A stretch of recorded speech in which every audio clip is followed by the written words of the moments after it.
What if I told you that a person with a completely destroyed brain, someone who hasn't spoken a word in 10 years, could suddenly wake up, recognize their family, and have a perfectly normal conversation just minutes before they die? How is it possible for a brain that has literally decayed away to suddenly reboot for one final goodbye? Today, we are looking at terminal lucidity, the medical anomaly that proves we might not understand death at all. Imagine a patient with end-stage Alzheimer's. For years, they haven't known their own name.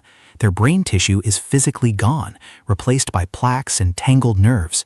Biologically, the hardware required to store memories or form sentences is broken. It's like trying to run a high-end video game on a laptop that's been smashed with a hammer. It should be impossible. But then it happens. Doctors call it the rally. Without warning, the clouds clear. The patient wakes up, remembers a joke from 30 years ago, and asks for their favorite meal. They are 100% there.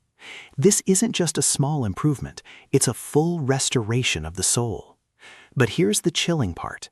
This clarity is almost always a death sentence. Within hours or sometimes minutes of this reboot, the patient passes away. The brain gives everything it has left for one final surge of energy, and then it's over. How does science explain this? The truth is, it can't, not fully. The leading theory is the network disconnection hypothesis. Scientists think that as the brain begins to shut down, it releases a massive final flood of neurochemicals. It's a biological Hail Mary.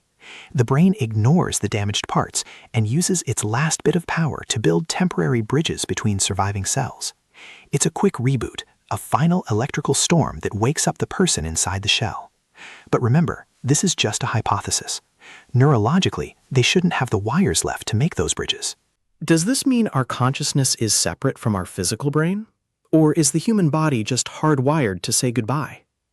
Terminal lucidity reminds us that even at the very edge of the void, there is still a mystery waiting to be solved. If you've ever witnessed the rally, let me know in the comments. It's more common than you think. Subscribe to Plain Explain for more deep dives into the weird world we live in. See you in the next one.